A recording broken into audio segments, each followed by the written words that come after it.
sallallahu ta'ala alayhi wa sallam.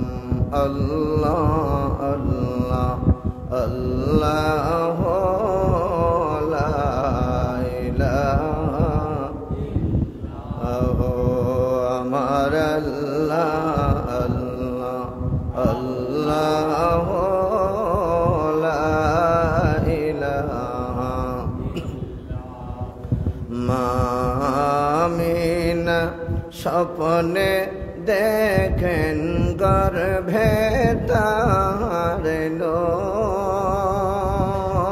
মামিনা স্বপ্নে দেখেন গর্ভে তার নূর সেই নূরেরই নাম রাখিলেন সেই নূরেরই নাম রাখিলেন মুহাম্মদ রাসূল নবীজি। আল্লাহ আল্লাহ আল্লাহ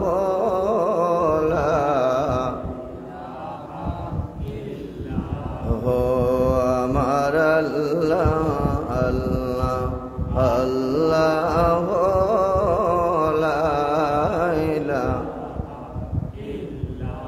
আপনাকে দেখিলে নবীগণ দশক হয় হারাম আপনাকে দেখিলে নবীগণ দশক হয় হারাম মরণ কালে দিয়া দেখা মরণ কালে দেখা হাবিব দো জাহান নবীজি। আল্লাহ আল্লাহ আল্লাহ লা ইল্লাহু আমার আল্লাহ আল্লাহ আল্লাহ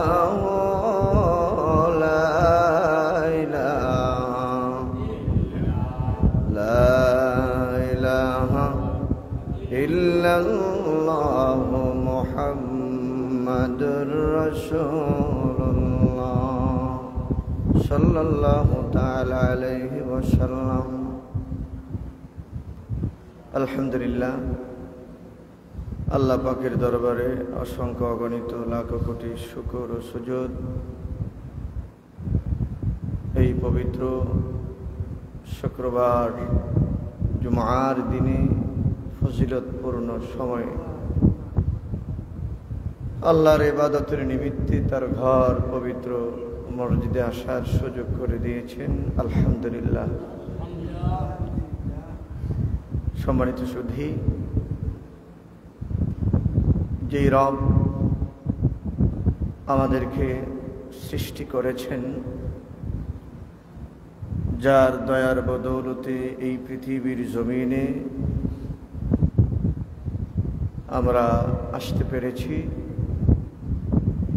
সেই মহান, সেই মহিয়ান, দয়াময় তিনি মেহেরবানি করে আমাদেরকে শ্রেষ্ঠ জাতি, শ্রেষ্ঠ নবীর উম্মত বানিয়েছেন। আলহামদুলিল্লাহ। সেই নবী পাকের উপরে আমাদের পক্ষ থেকে, কুল কায়নাতের পক্ষ থেকে অসংখ্য অগণিত শুকর ও সুজুদ আমাদের নাম ধরে ধরে আল্লাহ পাক পৌঁছিয়ে দেন। আমরা বলি আমিন। সম্মানিত মুআজ্জাজ মুসল্লিনে কেরাম, আজকের শাওয়াল মাসের চতুর্থ শুক্রবার আমরা যে বিষয়ে আলোচনা শুনব, আজকের আলোচনার বিষয় হলো অহংকার বা নিন্দা। সম্মানিত সুধী,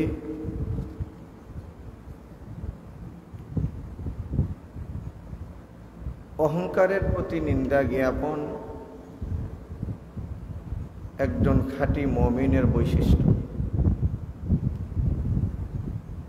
একজন মুসলমান হিসেবে আমাদের করণীয় হচ্ছে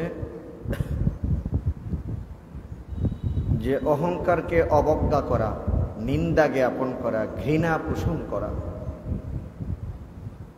কারণ অহংকারী ব্যক্তিকে আল্লাহ পছন্দ করেন। ইন্নাল্লাহা লা ইউহিব্বুল মুস্তাকবিরিন, নিশ্চয়ই আল্লাহ পাক অহংকারীকে ভালোবাসেন না, পছন্দ করেন না। এই জন্য কোরআনে বারংবার এই ব্যাপারে আল্লাহ পাক হুকুম করেছেন, আলোচনা করেছেন। যেমন ওয়াখফিদ জানাহাকা লিল মুমিনিন, আল্লাহ পাক কোরআনে কারিমের এই আয়াতের ভেতরে বলেন, তুমি তোমার বাহু মুমিনের জন্য অবনমিত রাখো। সুবহানাল্লাহ। বাহু বলতে যে আমরা আমাদের আচার আচরণ ব্যবহার, যেমন আমরা ডান বাহু বাম বাহু এগুলো বলি, সুতরাং আমাদের হাত, আমাদের আচার আচরণ ব্যবহার আমার আরেক মুমিন ভাইয়ের জন্য অবনমিত রাখা, অর্থাৎ নিচু রাখা। প্রত্যেক মানুষের কর্তব্য হলো, দায়িত্ব হলো যে আমরা নিজেকে নিজে ছোট মনে করা, গর্ব অহংকার থেকে নিজেকে বাঁচিয়ে রাখা। কিন্তু আমাদের সমাজের ভেতরে আমরা এমন আমাদের চরিত্র আছে যে আমরা কেউ ধনের অহংকার করি, সন্তানের অহংকার করি, সম্পদের অহংকার করি, আমি ব্যবসায়ী ব্যবসার অহংকার করি, আমি সুন্দর সুন্দরের অহংকার করি, আমার দাপট আছে, শক্তি আছে, ক্ষমতা আছে, সেগুলোর অহংকার করি। এই রকম বিভিন্ন রকমের বিভিন্ন জিনিস নিয়ে আমরা অহংকার করি, আছে না নাই? আছে। ওয়ালা তুসঈর খাদ্দাকা লিন-নাসি ওয়ালা তামশি ফিল আরদি মারাহা। আল্লাহ পাক আরো বলেন যে মানুষের সামনে তোমার গাল ফুলিয়ে রেখো না, ফিল আরদি মারাহা, আর মাটিতে দম্ভ ভরে চলবে না। ওয়ালা তুসঈর খাদ্দাকা লিন-নাস, যে মানুষের সামনে চলতে গেলে আমার বুকটাকে উঁচু করে চলি, যে আমি এরকম অহংকার আছে না? এই জন্য আল্লাহ বলেন যে তুমি যখন মানুষের সামনে চলবে, দেখবেন আল্লাহর ওলি আল্লাহ যারা, মুত্তাকি যারা, আল্লাহওয়ালা পরহেজগার যারা, এদের মাথা কখনো উপরে থাকে না, দৃষ্টি অবনমিত রাখে। ওরা যখন চলাফেরা করে নিজেকে খুব ছোট মনে করে। সুবহানাল্লাহ, নিজেকে খুব ছোট মনে করে। আল্লাহ রাব্বুল আলামিন বলেন, ওয়ালা তামশি ফিল আরদি মারাহা, আর যখন জমিনের মধ্যে চলবে তুমি দম্ভ করে চলবে না। কারণ এই জমিনের উপরে তুমি যে চলাফেরা করতেছো, এই জমিনের ভেতরে, জমিনের পেটে তোমাকে একদিন যেতে হবে। যেই জমিনে তোমাকে গ্রাস করবে, যেই জমিনে তোমাকে ভক্ষণ করবে, তোমার শরীর পচে গলে মাটির সাথে মিশে যাবে। তাহলে আমাদের দম্ভ করার কোনো পথ আছে? কোনো পথ নাই। অহংকার করার কোনো পথ নাই। মালিক ইবনে দিনার, ওনারকে একজন অমুসলিম কাফির বাদশা প্রশ্ন করল যে মালিক ইবনে দিনার, তুমি তো আল্লাহর একজন বান্দা, তুমি ওলি, তো বলো তো দেখি যে আমার গুণগান আর প্রশংসা কি? নাউজুবিল্লাহ। কোন আমরা একজন আরেকজনের প্রশংসা করলে দেখবেন আমরা খুব খুশি হই। এই খুশি হওয়াটাই আমাদের ইমানের দুর্বলতা। কেউ যদি আপনার সামনে প্রশংসা করে, আপনি খুশি হওয়ার চেয়ে ইমানের বৈশিষ্ট্য হলো আপনি লজ্জা পাওয়া। আপনি আপনার প্রশংসা করাটাকে আপনি পছন্দ করবেন না, এটাই হলো আপনার যোগ্যতা। সুবহানাল্লাহ, এটাই হলো আপনার যোগ্যতা। এই ব্যাপারে কোরআন হাদিসের ভিত্তিতে আমরা আলোচনা শুনব। এরপরে আল্লাহ বলছেন, ইন্নাল্লাহা লা ইউহিব্বু কুল্লু মুখতালিন ফাখুর। নিশ্চয়ই আল্লাহ সকল অহংকারী দাম্ভিককে ভালোবাসেন না, পছন্দ করেন না। হাজরিন, যেই ব্যাপারটা আল্লাহ পাক পছন্দ করেন না, সেই ব্যাপার বা সেই বৈশিষ্ট্য কখনো আল্লাহর গোলামের ভিতরে, আল্লাহর বান্দার ভিতরে থাকতে পারে না। কথা বলেন, পারে? পারে না। আল্লাহ পাক কোরআনে কারিমের ভেতরে বলেন, সাআসরিফু আন আয়াতি আল্লাযীনা ইয়াতাকাব্বারুনা ফিল আরদ। সূরা আরাফের ভেতরে আল্লাহ পাক এই ব্যাপারে বলেন, আমি আমার নিদর্শনাবলী হতে ওই সকল লোকদেরকে ফিরিয়ে রাখব যারা এ নশ্বর পৃথিবীতে অহংকার করে থাকে। বলুন নাউজুবিল্লাহ। অহংকার করার তো আমার কিছুই নেই, কারণ আমার সৃষ্টি থেকে আমার মধ্যে আছে কি, আর আমি যখন চলে যাব আমি থাকবইটা কি। সুবহানাল্লাহ। তাহলে অহংকার আর গর্ব আর দাম্ভিকতা করার কোনো সুযোগ নাই, কোনো সুযোগ নাই। এই জন্য প্রত্যেক মুমিনের ভিতরে যখনই অহংকার চলে আসে, দাম্ভিকতা চলে আসে, তখনই তার স্মরণ করা দরকার, প্রয়োজন, যে আমি তো নতফা, অর্থাৎ নাপাক পানি থেকে আমার সৃষ্টি। কথা বলেন ঠিক কিনা? তো এই দিকে তাকাইলে তো অহংকার, গর্ব, দাম্ভিকতা, ক্ষমতা, বড়াই সব কি নিঃস্ব, শেষ, সব দুর্বল হয়ে যায়। কথা বলেন ঠিক কিনা? আল্লাহ রাব্বুল আলামিন বলেন, কাযালিকা ইয়াতবাউল্লাহু আলা কুল্লি কলবি মুতাকাব্বিরিন জাব্বার। আল্লাহ তাআলা এভাবেই সকল দাম্ভিক অহংকারীর হৃদয়কে মোহরযুক্ত করে দেন। বলুন নাউজুবিল্লাহ। আর যাদের ভিতরে অহংকার থাকবে, আল্লাহ তাদের অন্তরের ভিতরে কি করেন? মোহর মেরে দেন। আর অহংকারী যেই ব্যক্তি, তাদেরকে আল্লাহ পাক জাহান্নামের নিম্নদেশে উল্টো করে নিক্ষেপ করবেন। নাউজুবিল্লাহ। এই ব্যাপারে আপনাদেরকে হাদিস শোনাবো। হাজিরিন, আল্লাহ পাক সূরাতুল ইব্রাহিমের 15 নম্বর আয়াতের ভেতরে বলেন, ওয়াস্তাফতাহু ওয়া খাবা কুল্লি জাব্বারিন আনিদ। রাসূলগণ ফয়সালা চাইতে লাগলেন, আর প্রত্যেক অবাধ্য হটকারী ব্যর্থ কাম হলো। বলুন সুবহানাল্লাহ। আবার অহংকার হচ্ছে কয়েক ধরনের। যেমন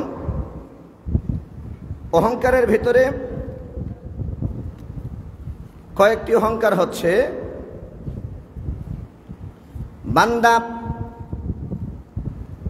এই জীবন প্রতিপালকের মধ্যে তার জীবনকে যখন কাটিয়ে নেবে, অহংকার এমন একটি জিনিস যে অহংকারের মাধ্যমে মানুষের, মুসলমানের, ইমানদারের আমল বরবাদ হয়ে যায়।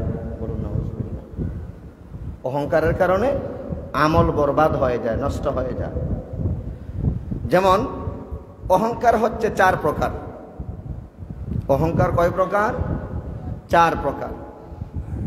একটা হলো অহংকারের বীজ, 2 নম্বরে হলো অহংকারের চারা, 3 নম্বরে হলো অহংকারের গাছ, আর 4 নম্বরে হলো অহংকারের ফসল। অহংকার 4 প্রকার। 1 নম্বরে কি? বীজ, বীজ। 2 নম্বরে হলো চারা, মানে গাছ থেকে চারা গজায়, চারা থেকে গাছ গজায়, আর গাছ থেকে ফল তৈরি হয়, ফসল তৈরি হয়। আবার অন্যভাবে বলা হয় যে অহংকার তিন ধরনের। এক প্রকার হল আল্লাহর সাথে অহংকার করা, যেমন নমরুদ আমার আল্লাহর সাথে অহংকার করেছিল, ফিরাউন আল্লাহর সাথে অহংকার করেছিল। তাহলে এই অহংকার যেই ব্যক্তি করলো স্বয়ং সে আল্লাহর সাথে অহংকার করলো, আর আল্লাহর সাথে যেই অহংকার করলো তার স্থান জাহান্নাম ছাড়া কিছুই হবে না। এই ব্যাপারে আল্লাহ রাসূল বলেন,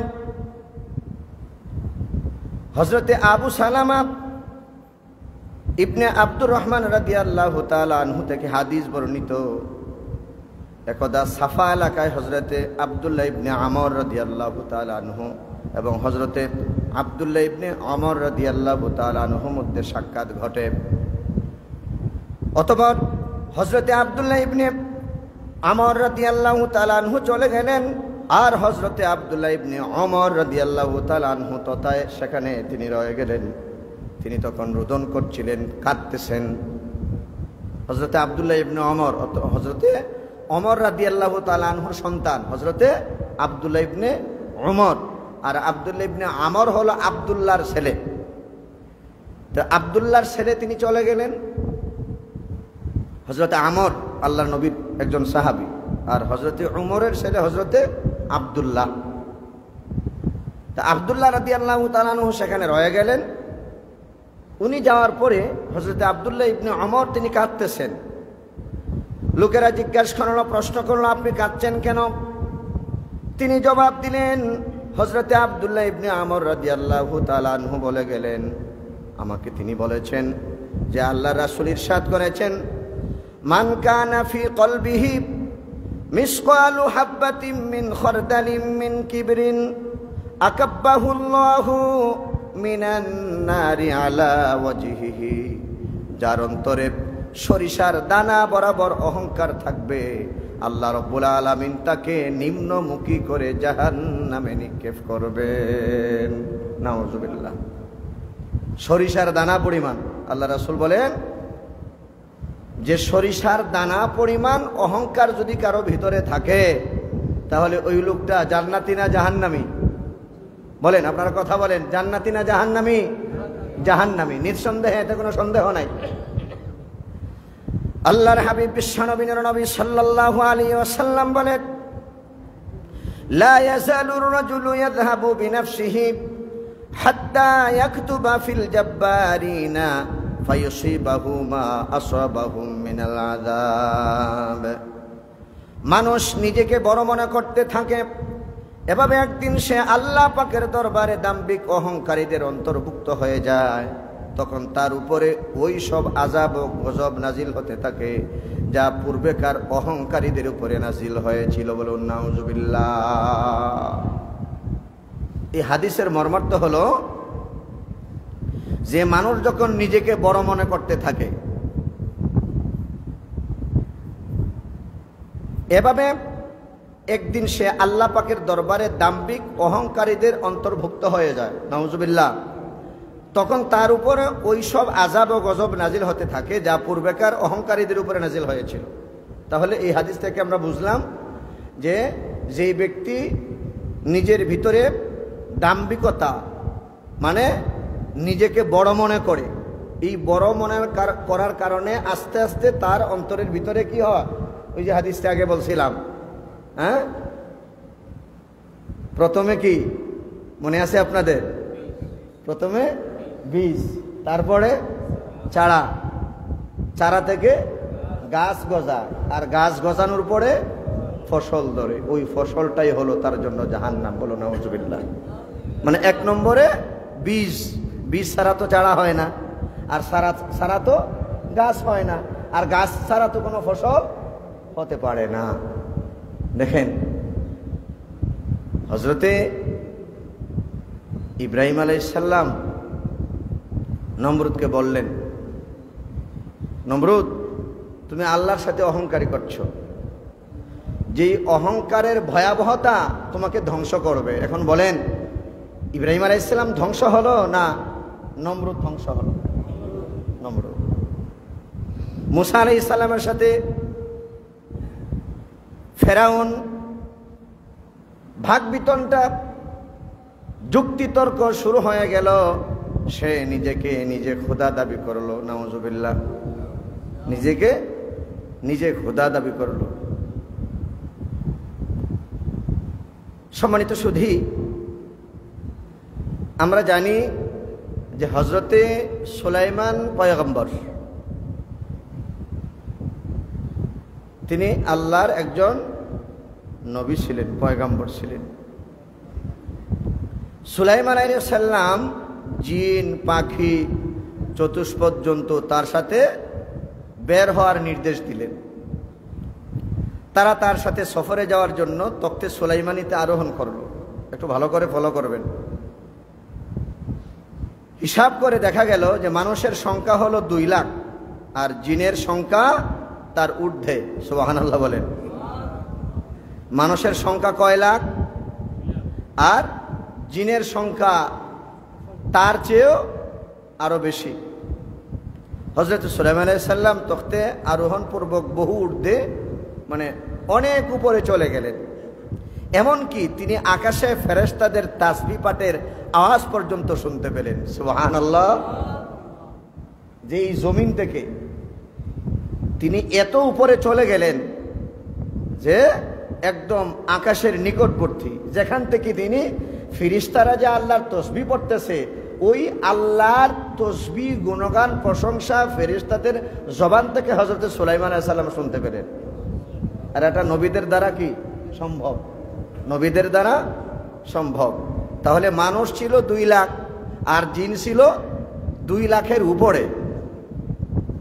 হযরত সুলাইমান আলাইহিস সালাম আবার তিনি তখ্তকে নিচে নামার জন্য আদেশ করলেন।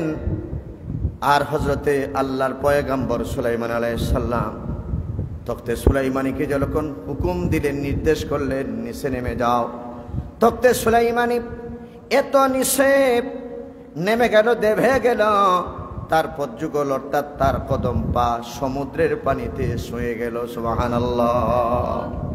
প্রথম তিনি কোথায় উঠলেন? আসমানে, আকাশে। আর আবার তিনি হুকুম করলেন। তাহলে এই ক্ষমতা, এই মুআজিজা হযরত সুলাইমান আলাইহিস সালামকে দান করেছেন কে? আল্লাহ। না মানুষের কোনো ক্ষমতা আছে? বলেন, মানুষের কোনো ক্ষমতা আছে? ক্ষমতা নাই। কিন্তু মানুষ এত সম্মানিত কেন হয়? যে তার উপরে আল্লাহর কি আছে? দয়া আছে। তার উপরে কি আছে? আল্লাহর দয়া আছে। তার এত সম্মান কেন? তার এত মর্যাদা কেন? তার কথা কম, কিন্তু তার সম্মান বেশি। কিন্তু আমার কথা অনেক, আমার কোনো সম্মান নাই। মানে বাচাল, চাপাবাজি করলেই মানুষ আপনাকে মাতব্বর আর বিচারি বলবে, বক্তা বলবে নাকি? কথা বলেন। আপনার কথার ভিতরে কি থাকতে হবে? ওজন থাকতে হবে। কথা বলেন, কি থাকতে হবে? ওজন। আপনার কথার ভিতরে এই নসিহা, যেই কথার মধ্যে মানুষের উপকার আসে, অপকার না, যেই কথার মধ্যে মানুষের উপকার হয়। আপনি বিচারি, আপনি মাতব্বর, আপনি সমাজের একজন ধনাঢ্য ব্যক্তি, আপনি একজন সম্মানিত মানুষ, আপনাকে মানুষ স্যালুট করে, আপনাকে মানুষ সাপোর্ট দেয়, আপনার প্রতি মানুষের কি আছে? অগাধ বিশ্বাস আছে। আপনার কথার কারণে মানুষের উপকার হয়। সুবহানাল্লাহ বলেন। আপনার কথার কারণে মানুষ উপকার পায়।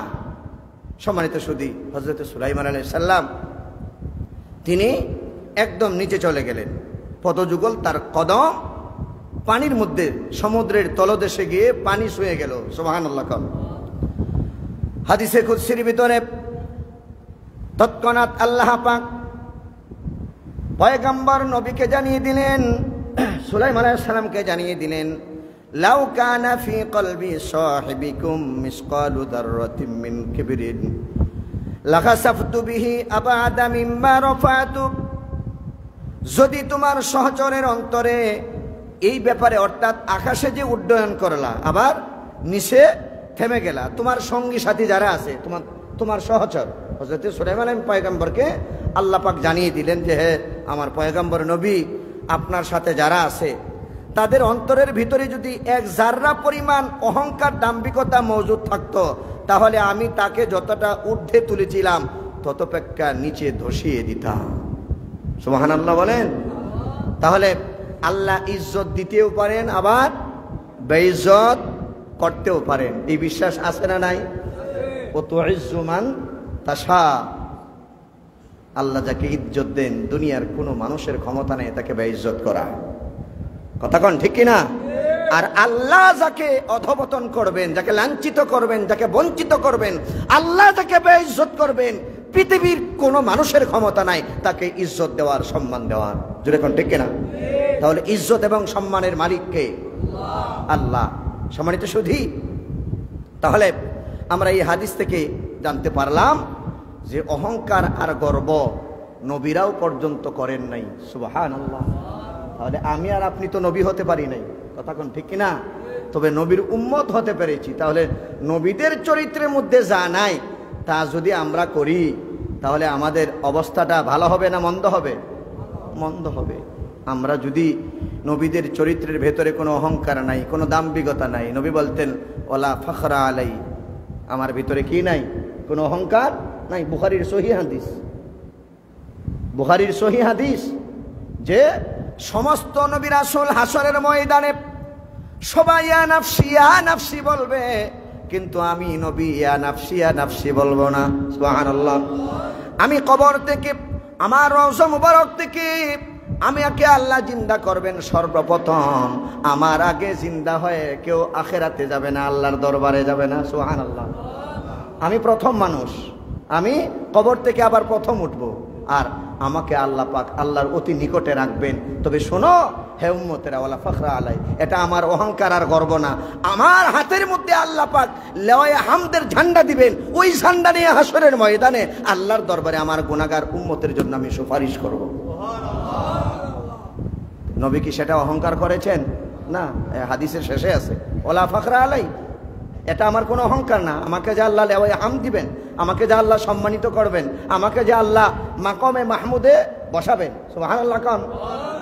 আর এই মাকামে মাহমুদটা একমাত্র, কেবলমাত্র, শুধুমাত্র আমার নবীর জন্য। সুবহানাল্লাহ, খাস। এটা কি খাস? আমার নবীর জন্য মাকামে মাহমুদ, সেটা খাস। আসা আইয়াবাসাকা রব্বুকা মাকামা মাহমুদা, এই আয়াতের তাফসিরের ভিতরে আমি যে কয়েকটা তাফসির দেখার সুযোগ হয়েছে, আমি দেখলাম যে মাকামে মাহমুদ আর কোন নবীকে আল্লাহ এই সম্মান, এই স্থান দিবেন কিনা। যে কয়েকটা তাফসিরের কিতাব আমি দেখলাম, সকল মুফাসসিরিনে কেরাম একমত যে হাসরের ময়দানে আমার আল্লাহ থাকবেন সভাপতি আর আমার নবী হবেন প্রধান অতিথি। আর অন্য অন্য নবীগণ যারা আছেন তারা কি বরের সাথে, কথা কন, বরের সাথে যাত্রী। সুবহানাল্লাহ বলেন না? হ্যাঁ, আমার নবীকে আল্লাহ এত সম্মানিত করবেন, এরপরেও আমার নবী বলতেছেন যে আমার ভিতরে কোনো অহংকার নাই। সুবহানাল্লাহ বলবেন না? তাহলে অহংকার, এই অহংকার কি? সম্মানিত সুধী, সময় অত্যন্ত স্বল্প, আমি ছোট্ট করে আপনাদেরকে বলতে চাই যে বান্দা যখন অহংকার করে, নবী করিম সাল্লাল্লাহু আলাইহি ওয়াসাল্লাম বলেন যে কত জঘন্য সে বান্দা যে দম্ভ অহংকার প্রদর্শন এবং সীমালঙ্ঘন করে, অথচ সর্বাপেক্ষা বড় দাম্ভিক অহংকারী একমাত্র আল্লাহ। সুবহানাল্লাহ। এর কথা, এই কথা মানুষের মনে থাকে না, কারণ কত নিকৃষ্ট সে যে বান্দা অহংকার দেখায় এবং নিজেকে খুব বড় মনে করে। নাউজুবিল্লাহ বলেন। তাহলে নিজেকে কখনো বড় মনে করা যাবে না। বলেন, নিজেকে কখনো বড় মনে করা যাবে না। আল্লাহর হাবিব দোয়ার ভিতরে তিনি দোয়া করতেন। কোন দোয়া? যে আল্লাহুম্মা ইন্নী আউযু বিকা মিন নাফখাতিল কিবরিয়া। সুবহানাল্লাহ বলেন।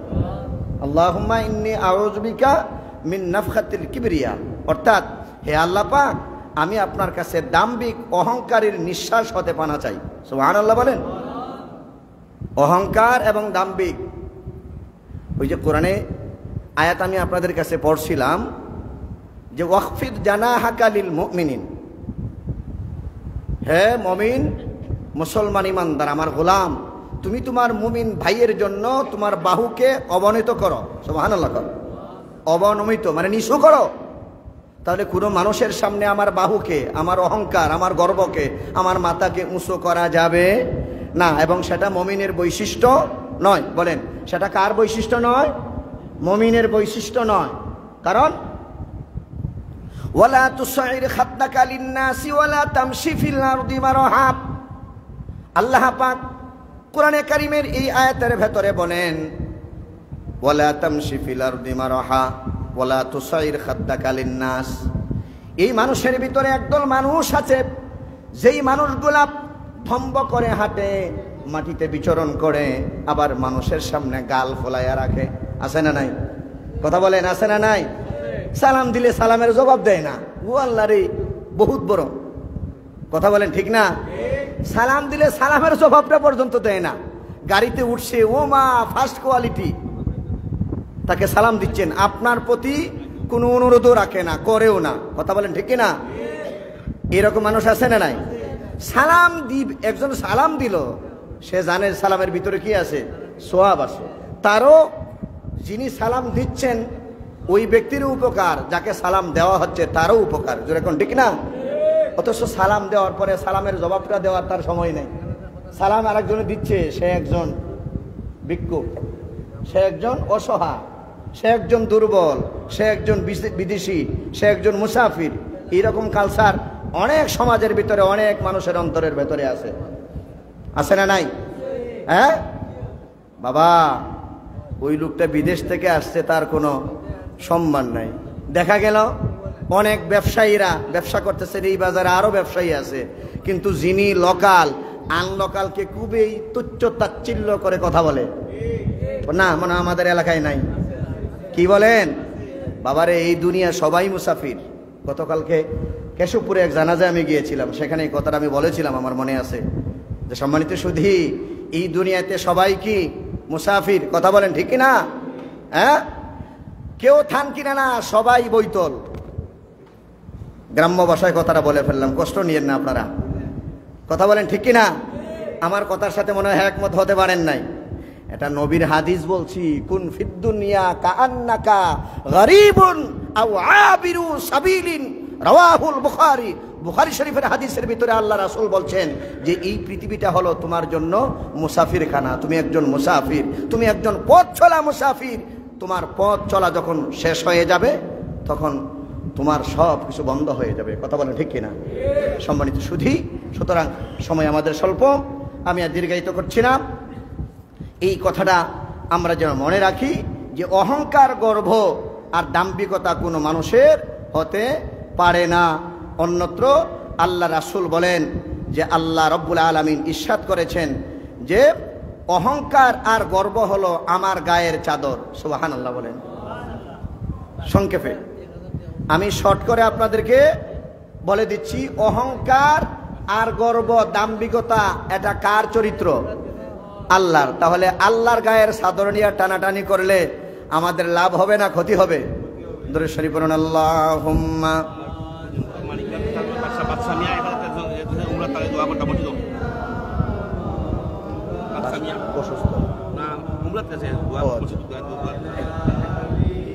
সাইয়্যিদিনা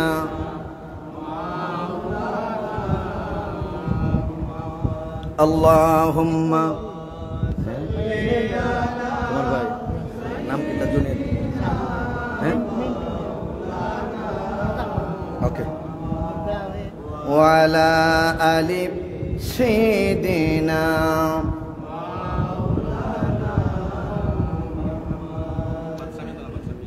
সম্মানিত সুধী, আমাদের কাছে অনেকেই দোয়া প্রার্থী, বিশেষ করে আমাদের কুঞ্জনপুর নিবাসী জনাব বাদশা মিয়া, উনি উমরা হজে যাবেন। আল্লাহ যেন তাকে সহি সালামতে গন্তব্যে পৌঁছিয়ে দেন, আমরা বলি আমিন। মসজিদে 1000 টাকা তিনি সাদকা করেছেন, আল্লাহ কবুল করুন, মঞ্জুর করুন, জিন্দা মুর্দা মাফ করুন, আমরা বলি আমিন। গোয়ালকুড়ির এক ভাই ওনার মায়ের জন্য দোয়া চেয়েছেন, খাস করে ওনার ভাইয়ের মায়ের জন্য দোয়া করবেন। বিশেষ করে কসুরখান্দি নিবাসী রসুলগঞ্জ বাজারে যিনি অনেকদিন ব্যবসা করেছেন, জনাব মরহুম আব্দুল মান্নান সাহেব, ওনার ছেলের পক্ষ থেকে এখানে আব্দুল করিম আসছে। আমি গত কয়েকদিন আগে ওনার জিয়ারতে গেছিলাম। তো ওনার ফ্যামিলির পক্ষ থেকে আপনাদের কাছে একটা আর্জি, এই আর্জিটা হচ্ছে যে অনেকদিন যেহেতু এই বাজারে তিনি ব্যবসা করেছেন, ব্যবসা করতে গিয়ে অনেকের সাথে চলাফেরা কথাবার্তা হতে পারে, ভুল বেয়াদবি হতে পারে। আল্লাহর হস্তে মরহুম আব্দুল মান্নান সাহেবকে আপনার ক্ষমা করে দিবেন, আমরা পারবো না ইনশাআল্লাহ। আল্লাহ যেন আল্লাহ তার বান্দাকে মাফ করে দেন, আল্লাহ যেন তাকে জান্নাত নসিব করেন, আমরা বলি আমিন। মসজিদে 500 টাকা ওনার পক্ষ থেকে দিচ্ছেন, আল্লাহ কবুল করুকা। লন্ডনে একজন ইন্তেকাল করে, অ্যাক্সিডেন্ট করেছেন, ওনার পক্ষ থেকে দরখাস্ত করা হয়েছে। ক্ষেত্রপাশা নিবাসী জনাব আজিজুর রহমান সাহেবের নাতি মোহাম্মদ ইয়াকুব মিয়া লন্ডনে অ্যাক্সিডেন্ট করেছেন, ওনার জন্য আপনার কাছ করে দোয়া করবেন। জি জি জি, আমার ছোট ভাই কারি স্বামী মাহমুদ, ওনার আব্বা জনাব জালুমিয়া সাহেব, ওনার মেয়ে অসুস্থ, হাসপাতালে ছিলেন অনেকদিন, আল্লাহ যেন তাকে শিফা দান করেন, আমরা বলি আমিন। হাসবুনাল্লাহু ওয়া নি'মাল ওয়াকিল, নি'মাল মাওলা ওয়া নি'মান নাসির। আমাদের বাজারের ব্যবসায়ী ভাই আতিকুর রহমান, ওনার ফুফু লন্ডনে অসুস্থ, আল্লাহ যেন তার বান্দিকে শিফা দান করেন, আমরা বলি আমিন। আমার ভাই ড্রাইভার ইসমাইল সাহেব, উনি বাড়ি করার জন্য একটি জায়গা নতুন নিয়েছেন, আল্লাহ যেন তাকে সহি সালামতে হেফাজত করেন, বাড়িতে বরকত দান করেন, আমরা বলি আমিন। মানিক ভাই আমাদের মসজিদের মুসল্লি, ওনার একজন আত্মীয় বিদেশের জমিনে একটু ফেরেশানিতে আসেন, অসুস্থ আছেন, আল্লাহ যেন তাকে শান্তি দান করেন, আল্লাহ যেন সব উচ্ছৃঙ্খলতা তাকে হেফাজত করেন, আমরা বলি আমিন। সাল্লাল্লাহু আলা সাইয়্যিদিনা মাওলানা মুহাম্মদ ওয়া আলা আলিহি ওয়া আসহাবিহি ওয়া সাল্লাম। সাল্লাল্লাহু আলা সাইয়্যিদিনা ওয়া মাওলানা মুহাম্মদ ওয়া আলা আলিহি ওয়া আসহাবিহি ওয়া সাল্লাম।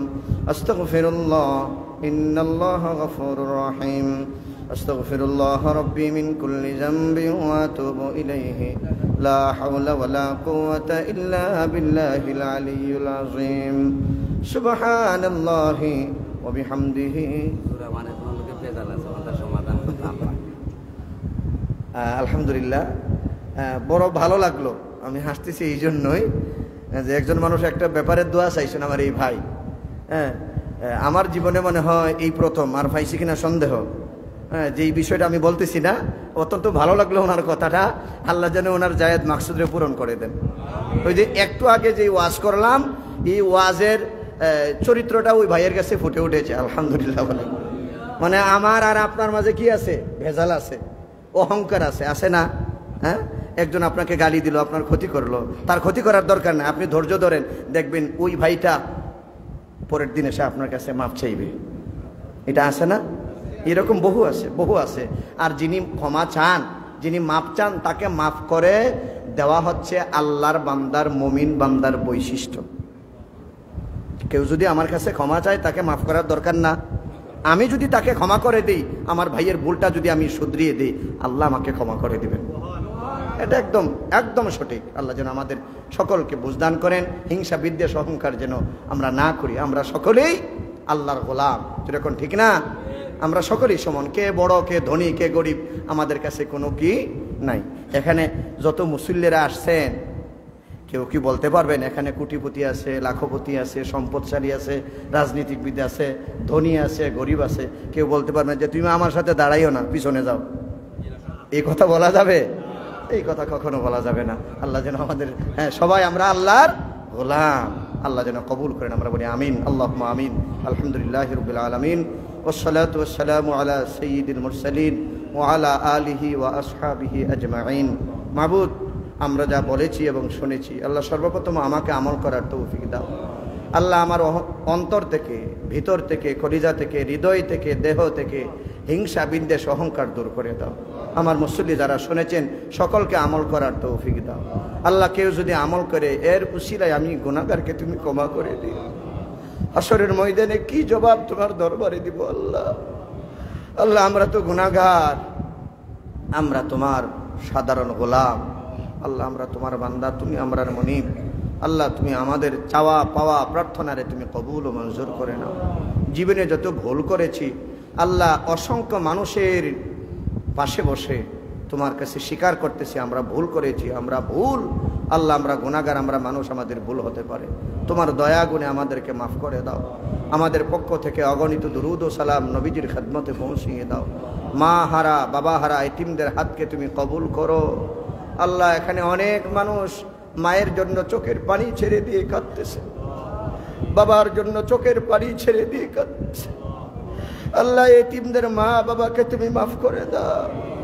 আল্লাহ খাস করে আব্দুল করিম তার বাবা আব্দুল মান্নান সাহেবকে তুমি মাফ করে দাও। আল্লাহ তোমার বান্দা বড় সহজ সরল মানুষ ছিলেন, তোমার বান্দার কবরের জিন্দিগিরে তুমি উজালা করে দাও। আল্লাহ ক্ষেত্রপাশা নিবাসী আজির রহমান সাহেবের নাতি আল্লাহ ইয়াকুব মিয়া অ্যাক্সিডেন্ট করে জানার একজন অ্যাক্সিডেন্টের রোগী, আল্লাহ তুমি তাদেরকে সেবা দান করো। আল্লাহ লন্ডনের জমিনে আতিকুর রহমানের ফুফুজান অসুস্থ, আল্লাহ শিফা দান করো। আল্লাহ মানিক ভাইয়ের একজন আত্মীয়, আল্লাহ তুমি তাকে আসমানি জমিনি শয়তানি ওয়াসওয়াসা থেকে হেফাজত করো। আল্লাহ আল্লাহ কুঞ্জনপুর নিবাসী একজন তোমার বান্দা, আল্লাহ তিনি ওমরা হজে যাবেন, আল্লাহ তোমার বান্দাকে সহি সালামতে গন্তব্যস্থানে পৌঁছার তৌফিক দিও। আল্লাহ আমাদের এই এলাকার সন্তান যুবক ভাই লুকেশ মিয়া আগামী বৃহস্পতিবার বিদেশ চলে যাবে, আল্লাহ গন্তব্যস্থানে পৌঁছার তৌফিক দিও। আমাদের যত বিদেশে যাবেন হেফাজতে রাখিও। আল্লাহ তাদের জন্য হালাল রিজিকের দরওয়াজা খুলে দিও। আল্লাহ এই মাহফিল থেকে তুমি কারো হাত খালি হাতে ফিরিয়ে দিও। জালমিয়া সাহেবের মেয়ে অসুস্থ, আল্লাহ বোনকে তুমি শিফা দান করে দাও।